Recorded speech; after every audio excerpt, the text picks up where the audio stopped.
You're listening to Ecosysteming, the podcast redefining economic development through the lens of equitable entrepreneurship, 2 decades in the making. Join NC Ideas' Tom Rue as he engages with entrepreneurs and experts who are challenging the status quo and driving lasting change. Welcome, listeners, to NC Ideas Ecosysteming podcast. I am your host, Tom Rue, and today I am so pleased to introduce my guest, Mr. Mitch Smith, Senior Investment Manager for the South Carolina Research Authority, which is better known by many of us in the profession by its acronym of SCRA, who is fueling South Carolina's innovation economy by accelerating technology-enabled growth of academia, entrepreneurship, and industry. Basically, they are the OG of EcDev in our sister cousin state, our friends to the south. Mitch, thank you for joining us on the pod today. Thank you for having me. Oh, it's our pleasure. We're not like old-time drinking buddies. We don't have like a long history, but it's a recent and appreciated history because most recently, as in just November during our summit, you were very kind and generous to share your time on a panel, which included other peer groups from other states, notably VIPC up in Virginia and some friends from Maryland, where you contributed to a very lively and important conversation around evolving best practices, in economic development. What's that field looking like? How is it expanding and changing? How maybe we can explore during this conversation how it should change. It's shifting landscape for sure. But just for the sake of courtesy to my guests, a little bit of background. I understand you're a graduate of the Citadel. Yes, sir. Which is very impressive. Now, were you in the 1/3 that matriculate into military service, or? I did 7 years in the Army Guard. No, I'm sorry to hear that. That was the 1990s when they made a huge cut, and the slot I wanted in active duty was not available. So they basically said, if you'll go into the Guard, we'll call it even. And so that's what I did. Yeah, I can relate. I'm a couple of years older than you. I was a 4-year Air Force ROTC scholarship recipient. So I didn't have to go through quite the intensity y'all at the academies went through, but all the same. But graduated in 88 when our Lord and Savior Ronald Reagan was in office. Mm-hmm. And I think 88 was the second year, or actually the beginning of the first wave of his series of large reductions in force. And similar to you, basically upon graduation, had the option. Uncle Sam came by and said, "Hey, we'll give you credit for time served. We just paid for your college. You're free to go. Go see what you can do with that degree we just purchased for you." And yeah, if my uncle had been like number 3 in the South Carolina Guard, I may have done the same thing. But he persuaded me to join him, and that's what I did. Well, good for you and good for us. But not just, that background, you are also certified lead and design thinking, if your LinkedIn profile is to be believed. So that kind of puts you in a multiple threat category, especially as it would relate to advising companies and organizations on these two very important topics that pretty much any company should be considerate of if they expect to have any type of growth to mention. Yeah, and for my role today, it really plays into that because one, especially on the ideation side, when you've and I was IDEO certified, IDEO for those out there that don't know, it's probably the best preeminent. Yeah, they're preeminent in design thinking. So that's where I got my certification, and that comes a lot from my background of over 30 years of 4 tech startups and ideating new technology, ideating new modules in the technology. We would use design thinking. So that's kind of where that derived from. And then being very process driven. I'm not a detailed person, but I am big on processes that are efficient. And that's where the lean professional came in. So I've put them to good use, both internally in my own companies and now helping startup companies across the state, now helping them utilize those same tool sets. You mind me asking, are you a South Carolina native or? I am born and raised on a farm in Kershaw, South Carolina. And Was in the state pretty much my entire career. I did a short stint in New York with Dean Witter on the investment side, and then realized one, I don't have the pedigree, I'm not smart enough, and I'm a country boy. I'm not good for the city, so I needed to come back. So I did. Oh, come on now. Are you suggesting those folks up north didn't welcome you with open arms? And I just didn't fit into their circles. Let's just put it that way. I was definitely a fish out of water up there. I love what we did, and I thought that was, when you watch the movie Wall Street, when you're in college and you think, man, that's what I want to do the rest of my life, and you get up there and it's not quite exactly what the movie portrayed. I find that hard to believe. Yeah, yeah, They would take creative license and such things, but more to the point, I do actually take your point as well because it's not for me either, and I'm from the North Coast up there in the Great Lakes regions, but, I've never, uh I understand why people enjoy the big city of New York, but I have never its charms have eluded me, let's put it that way. right, And I would have been challenged to find likewise a whole lot of kindred spirit for myself there. yeah. Give me Boston or San Francisco any day over New York, but that's just me. So, hate mail, anybody that's going to send us hate mail for that comment that's listening, directed at me, not our producer, Christian. He can attest. He does not control what I say, so that's my craziness. But anywho, let's get off that and talk about more interesting things. Again, for the listener who is, if they listen to this ecosysteming podcast with frequency, they understand we talk a lot about North Carolina and the work of doing economic development with an entrepreneurial lens. For the benefit of those listeners who may not be so familiar with the startup ecosystem in South Carolina, how would you describe that? It's definitely growing. We're definitely seeing change here that I think, especially, Christian, I was just talking about what's happening in the low country around Charleston, seeing the growth there. For a while, it was predominantly driven in the Greenville Spartanburg area. Then Charleston had a run, kind of backed off. Now they're in a big run, and they're now probably producing at least 50, maybe 60% of some of the newer technologies we're seeing in the market for the whole state. So it's definitely growing, and it's been great to see. It's good to now to be on this, what I call this side of the track, with regard to looking at tech companies versus starting one. It's definitely impressive when you look at the breadth from ag to health tech to AI manufacturing. It's pretty much hitting all the gamut. Military tech. We're seeing pretty much every category being hit in some fashion. So, our goal is, hey, which ones can we really get behind and hopefully help them to scale and create jobs for South Carolina?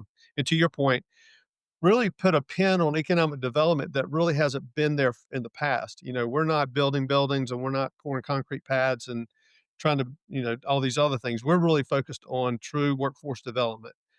If you look at our recent statistic we put out of the companies that we're behind, whether it be membership, portfolio companies, or companies we've given grants to, the average salary of our member companies' employees are $91,000. That's roughly twice what the average South Carolina employee makes. So that's where we see the big opportunity for economic empowerment in the state is when educating people on this, specifically our economic development folks around every county, and just helping them understand because we're seeing battery technology, AI technology, robotic technology, everything that's now impacting the manufacturing companies that we've brought in, as North Carolina has done. Now we're seeing all this technology impacting these companies that were probably brought in 5 years ago. For us, BMW, what, 30, 20 years ago? I forget how long ago that's been, but that's what we're seeing today. So it's really been amazing to see what's happening and to see the economic numbers for South Carolina grow with regard to technology. Ag's still our number one. It's just the way it is and will be. But we are seeing this as, probably one of our fastest growth areas. Yeah, and it's not just the salary; it's also the gross number of jobs. I saw one of your highlight reels from 2024. Almost 1.4 billion in economic input and over 6,000 jobs. And that's always when you think of the type of economic development that I like to kind of vilified, namely old-fashioned tax giveaways for the big old companies to move down there. You referenced BMW, for example, and that's I've just given up that fight. That's always going to be the coin of the realm, and hopefully we can change minds to think of a this and strategy. But that jobs number is the one that, I mean, we know it because we're swimming in this water, we're breathing this air, right? But it's the one thing that I keep waiting to create that OMG moment in our policymakers' heads, right? Like SCRA can take credit for the creation of 6,000 jobs that on average pay twice the average wage in the state. So extrapolate from that all the tax base that creates, to say nothing of just the revenue growth and the kind of the M1 supply, the recycling of those dollars. And I don't know. I'm waiting for the silver bullet that will once and for all get people to start thinking like, it's this much in tax revenue, it's this number of jobs at these wages. Like, what's left to make in the argument? Mhm. And if you've got that secret sauce, if you know the special words, please, by all means, take this opportunity, share it with us all. I've always said the greatest sales tool is education. So I think what you're getting to is perfectly, right in line.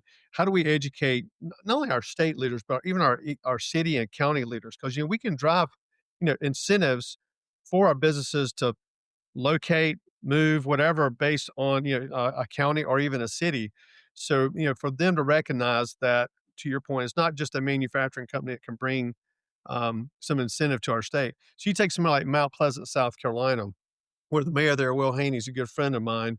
They know they have no land available, nothing's available for manufacturing or for logistics. It's all gone. So only thing they can do is recruit probably healthcare companies and technology companies. And that, as a county, as a city, they've made tremendous movement into investing in that area, and even have their economic development director, Matt Brady, really focused on the whole startup economy, the entrepreneurs, getting tech companies to locate in Mount Pleasant. So they're a perfect example of where they said, "Hey, okay, we can't do." We can't go that other direction. So we've got to take a new direction. And they fully embraced it. And I think they will probably be, and I think Buford's looking at doing the same thing down in the low country. They'll take a similar approach. And then from that, I think people see the results of that and then realize, hey, we're missing out. And it's the FOMO effect, right? It's the fear of missing out. What are we missing out on? And I think we'll start seeing that in some of our cities around the state. These companies can go into what we typically call rural areas. It could be Aiken, Florence, Darlington, Myrtle Beach, where you generally don't see this, but again, they see the opportunity of bringing these companies to their areas, and now you see their counties or their cities getting involved in, hey, what can we do to get a cyber company in Aiken, South Carolina, to be near the Fort Gordon cyber initiative across the river in Augusta? Those are the things we're trying to help them see the light on, is that this is the opportunity, and the opportunity is now. Yeah, you'd mentioned, military tech. Here we're obviously doing the same, and the watchword here is, dual use. Yes. Dual use and test bed is specifically what we're trying to carve out. We have a great lead organization in the state called the Wireless Resource Center, WRC, who's really going to, I think, carry the flag for the state in this regard. Is it similar? You're looking dual use, or is it stuff that's like really deep niche DoD, where a bunch of people with clearances are the only ones that know about it or are talking about it? Yeah, I think, especially maybe in areas like Charleston, we do see that what I call really deep tech. But to your point, some of the other areas we're seeing, like around the Aiken area, around Savannah River, which is typically known for nuclear, we're starting to see dual tech. So it's not only is it military, it's DOE, or it's military and it's DOT, again, with regard to drones. So we are seeing dual use that will probably, I would say, represent majority of that, because again, I do think these other areas like DOT are going to be primary drivers for some of the newer technology as well. Again, autonomous vehicles being probably number one. When you think through, again, the kind of companies that you attract, is there, let me come at it from this different angle. I'll be a little less coy about this. So, are y'all addicted on trying to attract big data centers to the state of North Carolina, or is your electric grid already taxed to the max? um, I don't think we're opposed to having a data center. I don't. I imagine there's some areas that are, especially with regards to, their concern for what the cost of infrastructure is gonna be, the burden on the local audience may be. So I do think there are some of those. We do see some, projects upcoming, trying to be funded now. We have probably our newest one's the big one in Aiken being built by Meta. We have a large one in Charleston with Google, in North Charleston. So we're not opposed to them, but we do see them, we do see them as being beneficial, and we see opportunities there. But it's definitely a different game, and I think everybody now is looking at energy. And here's what's even crazier is I would say that in the last quarter, I could probably put on a handful of companies that are coming out have designed technology or algorithms to reduce the amount of load on the grid because of the technology they were creating. Uh, Speaking of which, we're finalizing the investment in one of them that is based here in Columbia. We're making a $400,000 investment into one of those companies, and we think they've got a big opportunity. They're actually are currently in the NVIDIA accelerator program. So, finding companies like that in your backyard are pretty rare, but the ones we are seeing, we are making those bets that, hey, they can make a dent in some of these potential issues going forward with regard to data centers. Yeah, let's talk about that for a second. Let's double click on the 400K investment. Again, dear listener, some of you who know of NC Idea, you understand our funding is non-dilutive, so it's free money. But we're also not writing checks anywhere close to 400K.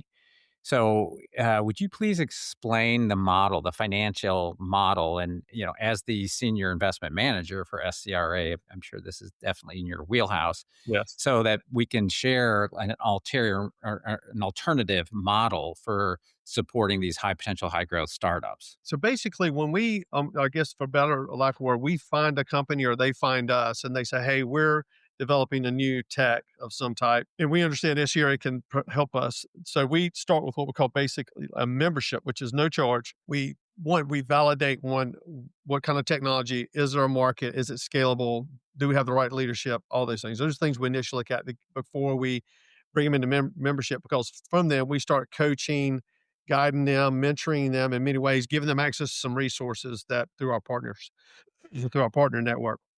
Then once they've kind of proven that, hey, they've got something going, we can then start with a series of non-dilutive grants similar to NC Idea.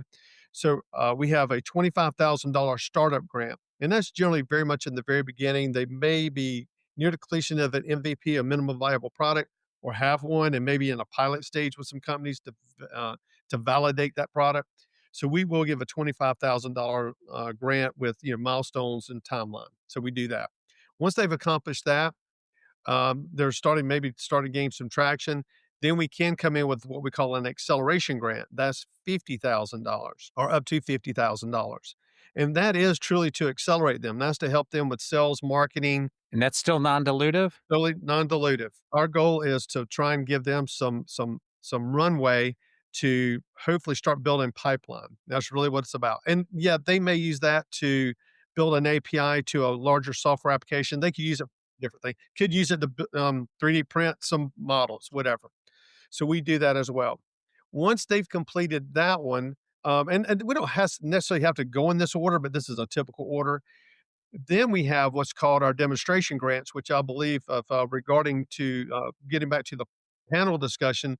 After the panel, this was probably the area most asked about by your audience, which I was very impressed with. Not many organizations have an event with 300 plus ecosystem leaders. I was very impressed. Actually, close to 400, but who's counting? 400. If you haven't been, you got to go. I was telling, matter of fact, I was in a meeting this morning. I told two people, you've got to go next year. So anyway, so back to the demonstration grants. This is one of our uniquenesses that evidently was picked up at panel.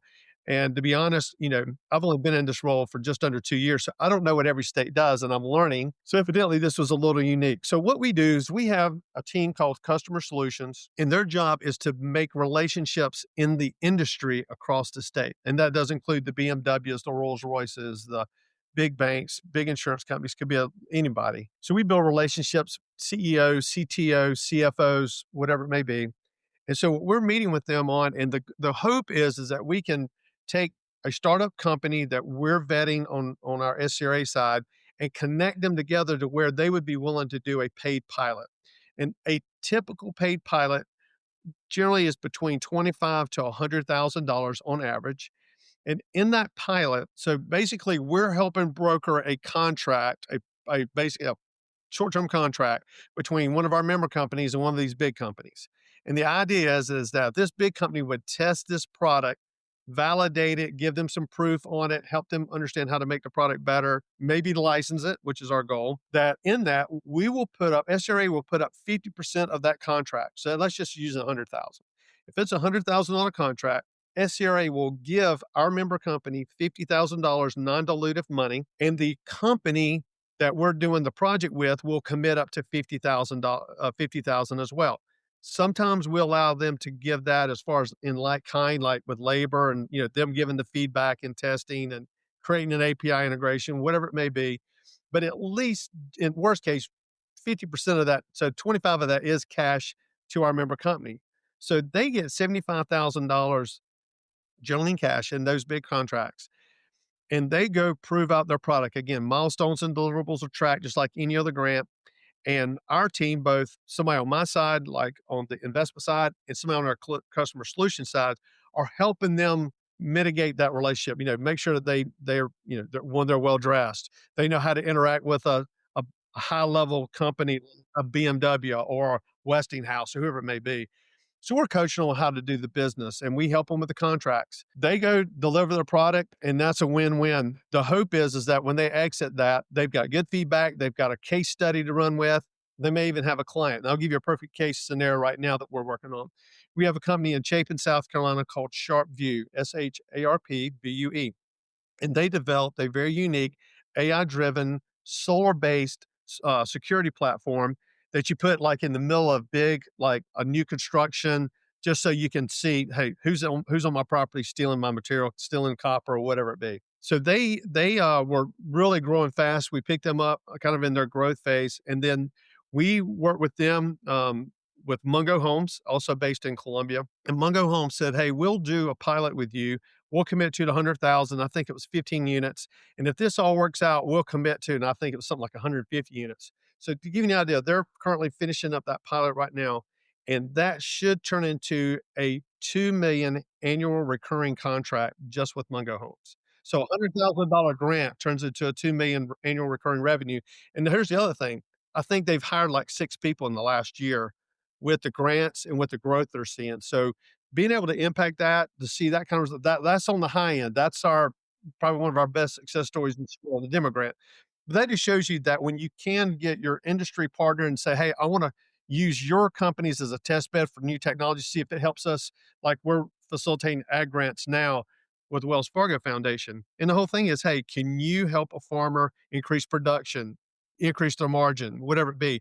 That's what we're trying to do, to validate that product and then help them market the heck out of it so they can scale and create jobs for South Carolina. So I try to do the chain of custody. I try to follow that. If I start with a $25K startup grant and then I get the next $50K, which is the demonstration grant, then it's $100K for this kind of joint project, right, so to speak, with a potential first client, which is brilliant, right? Like what's one of the hardest things in a startup is getting that first client. That's going to be your testimonial, your proof of concept, all of that. Although 75 of that 100 would be net to the company. So I could be conceivably in the care and nurturing of SCRA about 150 large, if my math is right, non-dilutive. right. And then once I prove that I'm awesome and our idea is going to be just a boom economically for the state, I'm assuming that's where next step is I may be eligible for an equity investment by SCRA. And that's where our Launch Inc. program comes into play. So we have a separate entity within SCRA or from SCRA called Launch Inc. And that is where we actually do active investment, generally pre-seed, seed round investment in the range of $200,000 to $400,000 on average per company. The first time we invest, we can be the lead, and many times we are. The second times we need a lead investor, so we can invest into a company 3 times. First time we don't need a lead investor. The second time we do need a lead, and the third time, of course, we need a lead investor if we come in the third time. So that's an example of where we can come in, make an investment, and it is generally structured in a convertible. We are seeing safes, as we know. I think what 78% of all investments now are safes. It's all the rage. We're having to make some changes there. That's not in our norm, but generally it's been in convertible notes generally, and we do some equity as well. I want to click deeper for 1 second because again, it's the water we swim in, but I don't want it lost on the listener how important it is that you're willing to lead the first.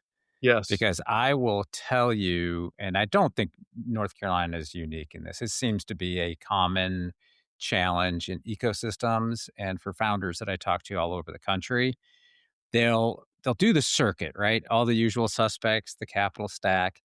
And for the funds that just don't out of FOMO, they don't want to say no, but they're sure as heck not saying yes. And the task there usually is, or the response there usually is, we would likely follow, but you have to go find a lead. You have to go find the lead. You have to go find the lead.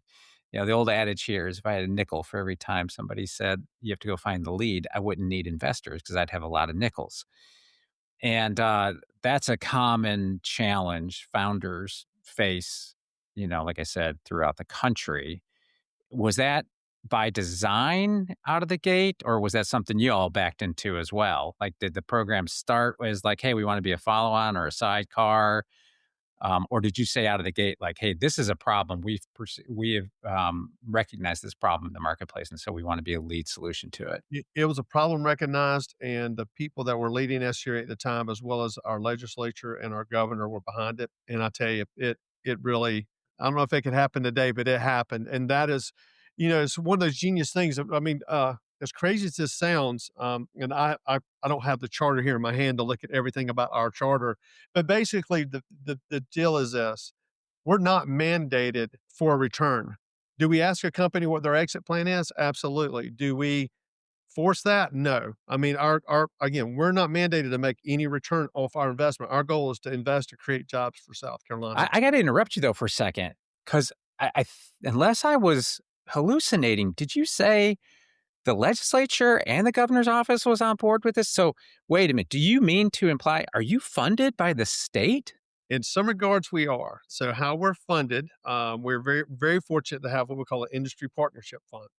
And the way that it was set up 40 years ago, and let me clarify this, one of the reasons it was set up is because of what North Carolina was doing. Our governor, Dick Riley, and I'm gonna add, when you think about Republican Democrat, a Democrat governor at the time, probably with the Republican legislature at the time. I know another place that has the exact same setup as we speak. That sounds kind of similar up there. They recognized that what was happening at RTP and with regard to universities and tech transfer in North Carolina, that if we didn't create some type of program for tech transfer and unite our universities in a similar idea through research and research facilities and stuff, that we would be behind the eight ball and lose to North Carolina. Hence, that's where SCRA started. And here, so again, that's kind of back to our beginnings. Then about 20 years ago, they realized, hey, not only do we have tech transfer of our universities, we also have entrepreneurs starting up companies across the state. How do we back them and help them? And so that's where the whole idea came from. Really, how do we support these companies, step in, be probably the first one to invest in them in hopes of growing them? Now, let me tell you where the win is on that. Please. Since that's happened, not only have we made, I was looking at the numbers today, we've made over $55 million of investment in companies in our history. Okay. We've had $3 billion in follow-on funding. Now think of that. $3 billion for $50,000 investment, $3 billion return in follow-on funding. Do you track the origin of that funding? Do you know how much of that's being imported into the state? Because if it's like North Carolina, here almost 3/4 of the funding that's being raised by our founders, our startups, is coming from outside the state. So we are actually importing billions of dollars of capital. Is that the same in South Carolina? Exactly. And gets back to your original and to your point in the very beginning, Tom. When we show our economic development, our counties and our cities that this investment's coming in and it's not coming out of your tax base, that's where the opportunity for growth really occurs. because we're not putting a burden on anybody in the state when $3 billion comes in. We're actually raising it up. And I think that's a big part of it. And so that's a piece that they were geniuses when they created this program. And again, for somebody that didn't know a lot about it in my tenure, when I came in and saw the results, specifically like things like the follow-on funding, the things we talked about, I get giddy about it that we're really doing something unique in the country, not just the Southeast, but in the country. We don't have many companies where the state. Oh, to get back to our IPF fund, I do need to get back to that. Where we're investing on behalf of the state. So, what we do is we allow people and businesses to make contributions. So instead of making their paying their state tax off their income, they can actually put it into our nonprofit, and we give them a dollar for dollar tax credit with the state. Are there any caps on that? Or can I donate 100% of my state tax liability? There is some caps, both individually, like up to $1 million, and we do have a cap currently at 12 million total. Oh, okay. Well, We have a cap of 12. for those of us who aren't Jeff Bezos, that means pretty much I could go very high on my tax liability and convert it Exactly. into Exactly. investment. Yeah.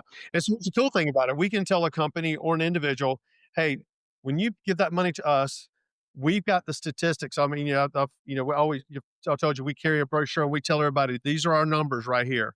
This our Founders First platform gives you all the data of numbers we're talking about today to back up that we're going to be good stewards of your money, and we're going to give you as a state, we're going to give you an economic return on that money. Is this a bipartisan effort, or did like one party dominate in making this happen? Or do you all understand that this is a golden goose and it's in everybody's best interest to support? I think it was bipartisan, but you got to remember, Governor Edwards, not Governor Edwards, Governor Riley, not only was our governor, he also became head of education for Bill Clinton. So, he understood education, investment, technology. He's a lawyer, but he understood all of that. And I think, but you take that with our legislature at the time, they just really had some I always go about like our framers of our Constitution, right? They had some insights that are just amazing. They had that insight, not knowing what the ripple effect was going to be down line. And now we get the benefit of it today, in 2026 as a state, we get the benefit from these decisions made 40 years ago when they had no idea if this would work. And it did. Well, I mean, that's just such credit to the state of South Carolina that at the policy level, y'all figured that out and brought that together. Because keep in mind, everything that we are kind of proud about accomplishing in the 20 years of NC Ideas, we're not a government agency. Yeah. We're this little private foundation whose original corpus was born from back in the 90s when the state did do equity investing before it became this like verboten practice of picking winners and losers and all that rhetoric where things like that gets lost. Instead of looking at it like we're investing in ourselves, which is the narrative I would put out there, which you guys have figured out. I mean, again, kudos, unbelievable. Talk about being jealous. That's absolutely fantastic. Yeah, the prior leadership really had some insights that I applaud them on, and so we just get we get the ability to utilize those past decisions and charters and everything that's been created and use that to really help the companies of South Carolina. That's fantastic. Our producer gave me the wrap it up signal, but before I do, there's one little bit of housekeeping, just another detail on your activity. Because you mentioned, trying to compete to the park and all that, and tech transfer and commercialization. If I am a startup and I have a piece of licensed tech, some IP from one of your universities, do I get extra credit in the application and review? Is there like a preferred company profile that says, and oh, by the way, this is Clemson University tech that's got great market potential? Is that, I'm assuming, so I'm just trying to confirm one of my assumptions that it might. They do. We actually have, like, our team is set up where we have a team working with entrepreneurs and a team that works with our academics. So we have them. We all work together, but they do work specifically in that. As you can imagine, whenever Clemson does, when we're working with them at tech transfer, more than likely they've already vetted the technology. They may have already applied for the patent. So they've made some significant investment on their side when we step into it. So it is a little bit more advanced. So yes, they do. Usually when they come to us, I get more than likely they're we know it's been vetted, so it makes obvious choice for us to get behind something like that. So Win-win. yeah, it is. So to give you an idea, in the first 6 months of this year, because we go till June 30th. Currently, we've given out $1 million in grants this year. Well, in the first 6 months of the year for us, and already we've made $3 million in investments in about six. Let's see, how many companies is that?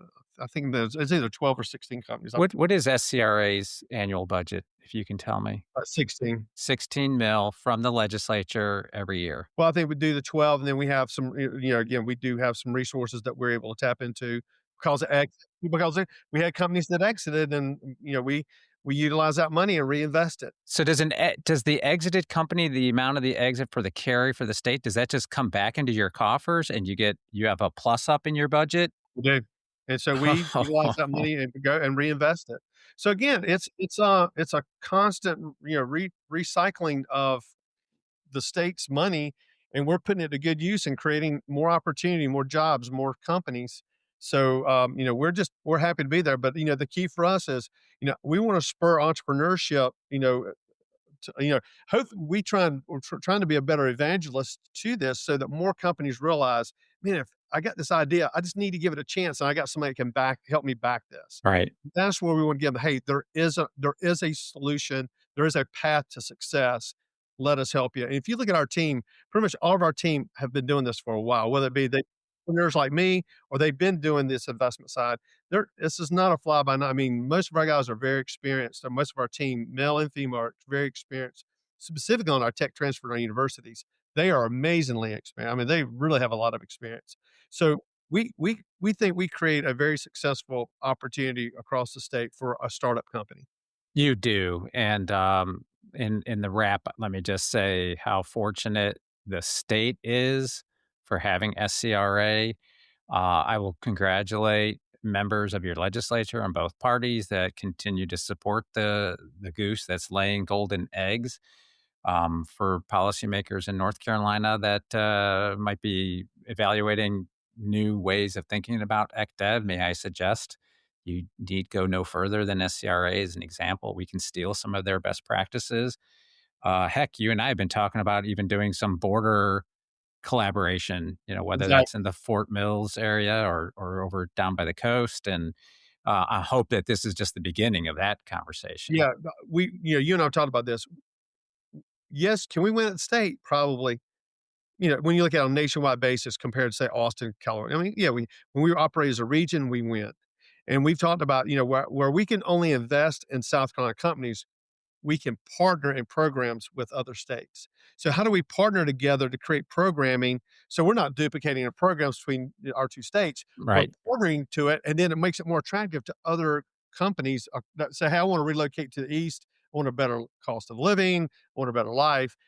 They see a region that's doing it, then there's more apt to move into our region, whether it be in Greenville and or across the line, or Charlotte and Fort Mill. We can or Wilmington, Myrtle Beach. We can win in those regards by partnering Yeah. together.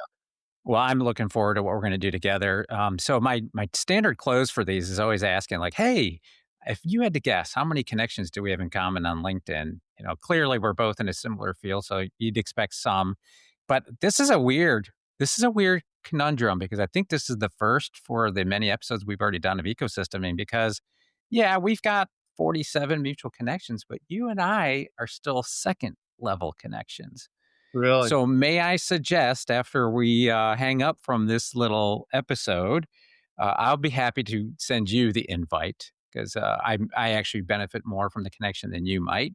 So, I'll send that invite. But yeah, we need to rectify that because I think it is, like I said, it's a first. So, I've got something better. I've got your cell phone number. So yeah, there you go. So, on that news, let me just say thank you again, Mitch. Thank you for joining us in the summit. We look forward to hopefully you spending that time with us again. And hard to believe 2026, and we already are on the summit meeting schedule. So it'll be in November later of this year. But look forward to hopefully finding other reasons to collaborate and support one another. Thanks again. Much appreciated. Yeah, keep doing what you're doing. We follow what you're doing too. We're trying to learn. We're implementing a micro grant this year because of what we learned from you. So we are still learning, and we don't have this completely figured out. So please keep educating us, and we'll keep educating you. Right back at you. Thank you, sir. Thank you. Stay connected with NC Idea on LinkedIn and Facebook, and subscribe to our newsletter for all the latest as we celebrate our 20th year. Catch new episodes of Ecosysteming every other Tuesday. Thanks for tuning in and being a part of this thing of ours.